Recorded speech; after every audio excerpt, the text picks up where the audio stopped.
She suspected the thick smell of perfume had kept him from returning. The odor seemed to be something imported. It was a shame, really. A touch of it behind her ears might have been quite pleasant. It might seem startlingly frank, even uncouth, but the Rhea Palace records always kept track of the emperor's nocturnal visits. These visits were required to be reported to the physician. But being required didn't make it any less trying at times. This was true for Empress Jayukayu.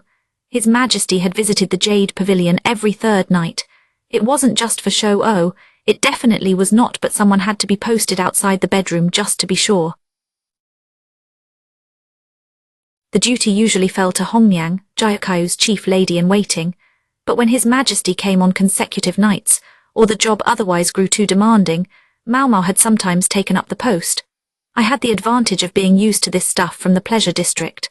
From what Maomao could deduce, the Emperor and Jayukayu were engaged in some pretty advanced hanky-panky. The noises coming through the wall were difficult to ignore. For Hongyang, who was over 30 and still single, it must have been a real challenge. The very fact that they kept track of such things proved you weren't truly living in the outside world. Maomao thought visits to this lower consort likely wouldn't happen again. However, the one visit she had made seemed to have left the woman feeling imperious and proud. In Maomao's opinion, this only made her seem more sad. That single visit made the world beyond the inner palace seem distant. Perhaps if it weren't for the strong scent, Maomao wondered if something was wrong with the woman's nose. It seemed there might be a problem. The consort's small, shapely lips kept opening. It appeared less like a tick and more like she was breathing through her mouth. Living creatures usually breathe through their noses like dogs and cats do. Humans generally do as well. If she was breathing through her mouth, her nose might be blocked. If she had done this since childhood, it would have affected the alignment of her teeth. Maomao mused about the alignment of her teeth. Her old man was simply examining the woman's mouth, and it seemed he had the same idea. However, the woman's teeth were mostly straight. Liu Humen asked, "Do you sneeze often?" "I do," she replied. "Is there any stuffiness in your nose?" "Frequently, especially from spring to early summer. And especially since coming to the Rhea Palace. Do you have trouble sleeping?" "I could sleep just fine if only my nose weren't blocked up." Liu Humen scribbled some notes. The quack was simply standing and watching, so Maomao took it upon herself to grab the portable medicine chest and give it to her father. He took out a medication for nasal inflammation. "Try using this," he said. "Stop using it if it gives you trouble sleeping. You may also find yourself urinating more frequently, but I don't think that will be a problem." Then he added, "I think the perfume you are currently using may not agree with you physically. If you must use it, use just a little, or consider switching to a different kind." "All right," the consort said. Perhaps her meekness was inspired by gratitude that he had understood about her nose. Maomao knew that if she noticed something, her old man could hardly fail to do the same. He had also managed to tell the consort that her perfume was a bit strong, and he did so very gently. If he hadn't, she would likely have realized how much perfume she had used once her nose recovered.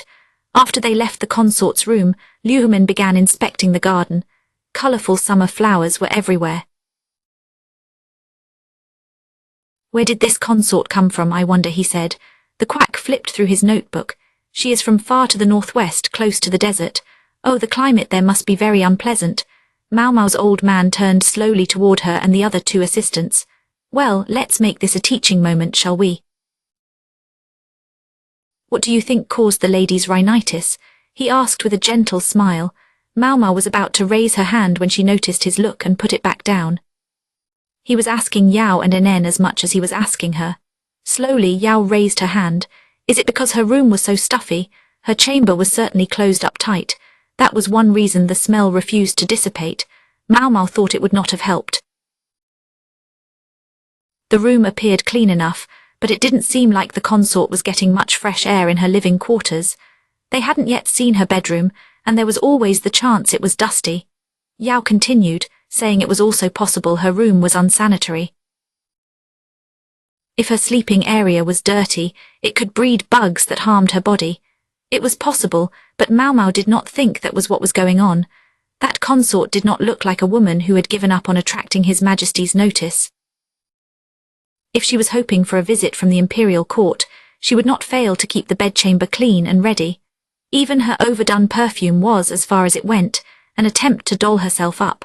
She just hadn't known when to stop because of her stuffy nose.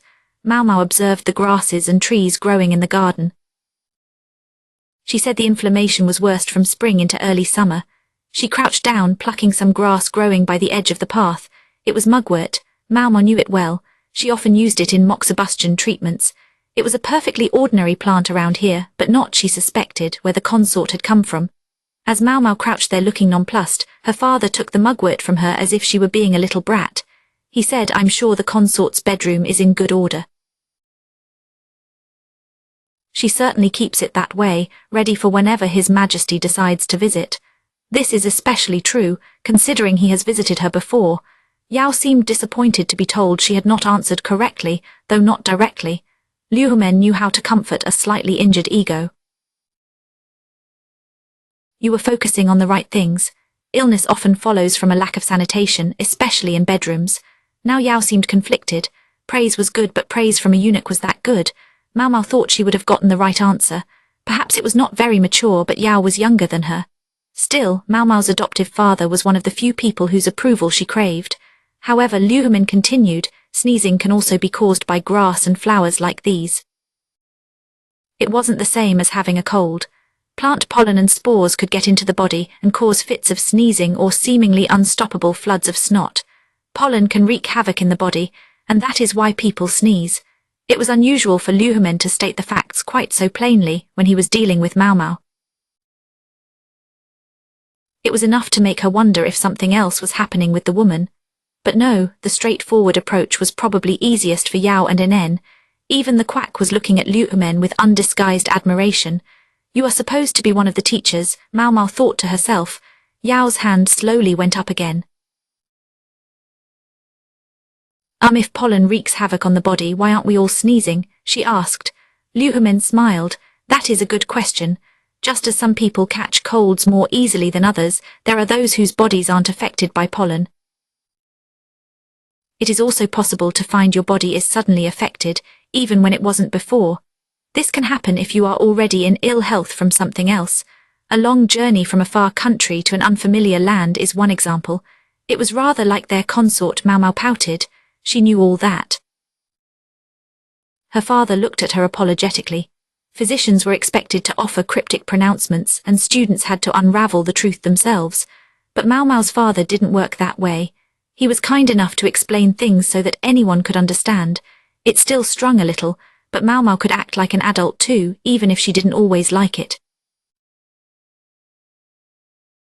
She forced herself to look neutral as they went to the next consort's residence. After seeing about 10 of the other consorts, they finally returned to Eileen. Maomao found it challenging to think of her as consort Eileen. It wasn't because she was a foreigner. If that were the case, she would surely have faced a similar difficulty with Empress Jayukayo. No, Maomao had trouble with Eileen's title for one simple reason. She didn't believe Eileen had really come to the rear palace as a consort. A lady-in-waiting opened the door for them, exactly as a lady-in-waiting should. They were shown to the same room as last time. Just before they entered, Maomao felt Nen tug on her sleeve. Yes, she thought. Maomao was a co-conspirator, but Yao would play the part of the ringleader. Maomao thought Nen would be better at thinking on her feet. However, that wasn't how things worked around here. Nen's role was to support Yao. The first question was when to bring up the subject. Eileen's face was red and feverish. Maomao had no idea if it was an act or a real condition, but it certainly helped explain why she had specifically asked for them. The flush gave her face a striking beauty of its own. Her chest is big, Maomao thought. Being in ill health, the consort was wearing what amounted to sleepwear. One of her ladies looked as though she wanted to object to the situation. Maomao noticed Nen quietly comparing Eileen's chest to Yao's, but she decided to keep that observation to herself. Was Nen hoping to help Yao grow even more? Liu Men said politely, "I will take your pulse now." However beautiful the consort appeared, the men present lacked the ability to react. They were both elderly, and their desires had faded long ago. Liu Men considered the woman's symptoms and then prepared a medicine. She had complained of stiffness in her neck, so he made a concoction using arrowroot.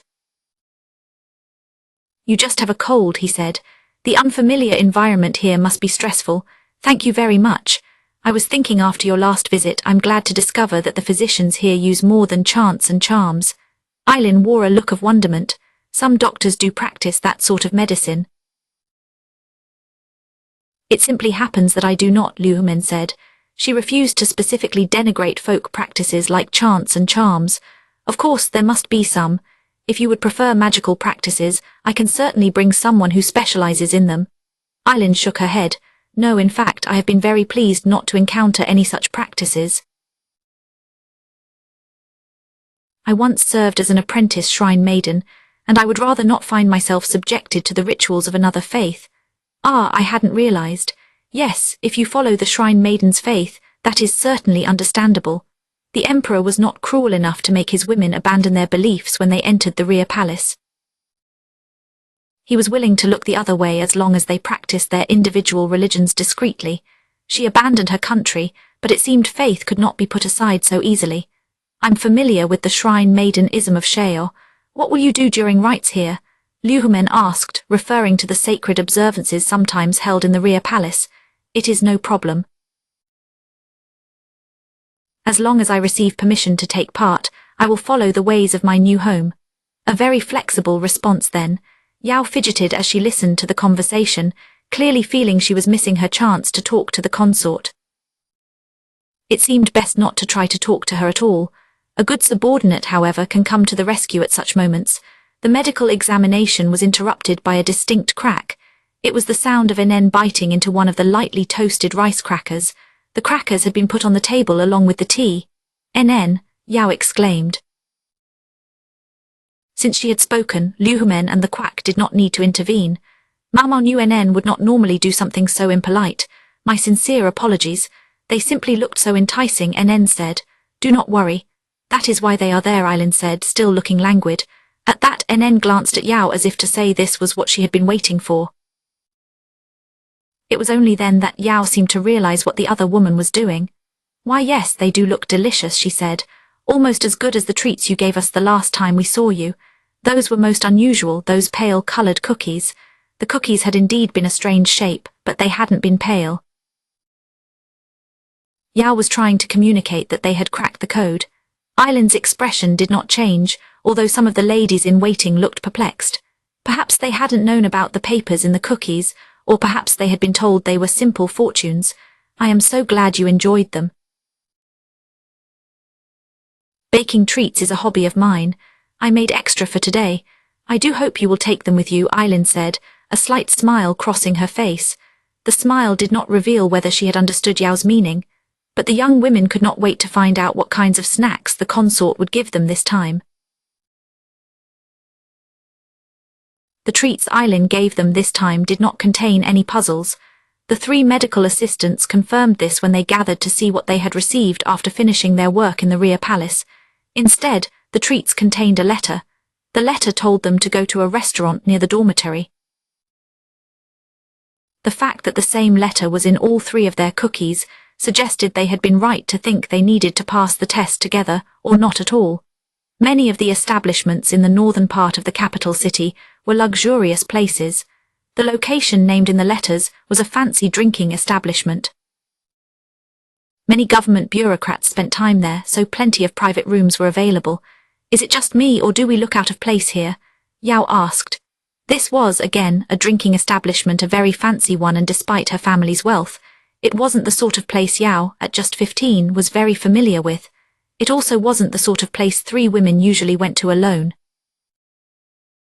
The majority of the customers were men, and the waitresses were the only women present. Most people would likely have told the girls to stay away. However, Maomao was used to drinking and drunkards from the pleasure district. She was not bothered by the cold looks their group received. At least no one seemed too drunk to think clearly. They were greeted by a waitress with fancy makeup. "Can I help you?" she asked. She was polite, but she did not seem to think they were potential customers. Perhaps she thought they were there to look for a job. "We are customers from the West," Maomao said, exactly as the letters had instructed. The waitress understood and led them inside. As soon as they were settled in their private room, Maomao felt herself go limp as the tension left her body. "Hullo," said a small man with tousled hair and spectacles. He was sipping some fruit liquor, or perhaps it was fruit juice. It was the freak strategist's nephew and adopted son, Lahan. Another man was there as well. Lahan occasionally brought him along as a bodyguard. Maomao had never known him to say a word and figured it was safe to ignore him. "Why, do you know this man?" NN had met Lahan when the strategist collapsed the other day. However, Yao had been away from the medical office at the time and didn't know who he was. "I'm so glad you made it here safely." "I don't know what I would have done if you hadn't come," Lahan said. "I'm going home," Maomao said, spinning on her heel. Yao grabbed her arm. "Why are you going home? Do you know him too?" She looked from Maomao to Lahan and back, her question practically visible. "This is Master Lahan," NN offered. Maomao is Grand Commandant Khan's daughter, you see. The freak strategist's full title. She really had done her homework, Maomao realized, scowling bitterly. She resorted to her usual insistence. "He is a stranger." Meanwhile, Lahan seemed entirely unbothered. "I'm impressed, you know that," he said to NN with genuine admiration. "I would naturally investigate anyone who insisted on hanging around so often, even if there seems to be a quiet acceptance of his actions." "Damn freak," Maomao cursed the strategist silently. He was always a nuisance. She had heard that since he gave himself food poisoning, his subordinates had been watching him closely at every meal. "And this man is the Grand Commandant's son," NN said. "So he is your older brother," Yao said, giving Maomao a curious look. "That is right," Lahan said. "That is absolutely wrong," Maomao said. "Which is it?" Yao said. Maomao was determined to keep Yao safe from Lahan's schemes. But the other woman continued, "So you have had someone on the inside all along." She was mistaken, though not in the way Maomao had expected. Who could blame her when she discovered that a friend of Maomao's was the leader? Lahan stepped in to intervene. "That is incorrect. We have no use for anyone who cannot solve a riddle as simple as that one, even if I am related to them. After all, sending someone without a working brain into this situation would only make things more dangerous for everyone." He squinted his already fox-like eyes behind his large round spectacles.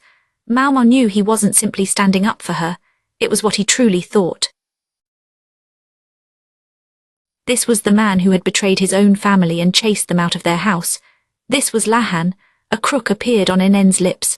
Maomao thought it was a smile, but if it was distinctly sarcastic. Perhaps she had heard rumors about Lahan and what kind of person he was. She seemed wiser to the ways of the world than Yao, who was still tilting her head in confusion. Perhaps she needed to be wise so she could help her more sheltered mistress. She was the right woman for the job then. But why stand around talking when we can do it while we eat? Sit, and let us have a pleasant meal." Maomao, still openly upset, took a seat. Because of his social standing, the meal was presumably Lahan's treat. She would take the opportunity to order the most expensive thing on the menu. "So there you have it," Lahan said, and although his tone was light, the content of his explanation sounded very troublesome indeed. It absolutely deserved a private VIP room at a lavish restaurant. What he said could not leave these walls. The story went something like this: Lahan had been involved in getting Eileen into the rear palace. Maomao already knew that much. Eileen said a political enemy was trying to gain power, and that her life was in danger. She had asked Li to export food to Sheo as a way to help herself. In times of famine, a ready supply of food could make someone powerful. She had likely hoped that would be a significant advantage for her. But ultimately, even that did not faze her enemies, Lahan said. The populace could be frightening when angered, but no weapon was powerful enough if you were assassinated before you could use it. So instead, Eileen chose to enter Li's rear palace. Because of this, outwardly, Li was not offering her political asylum. In fact, it could even seem to be strengthening its bonds with a neighboring nation. Maomao looked puzzled. "Question?" Lahan asked. "No, I was just thinking that women seem to do exceptionally well for themselves in Sheo. A situation like Eileen's would be almost unthinkable in Li. This is simply because outside the rear palace itself, a woman could not hope to rise higher in the hierarchy than a man.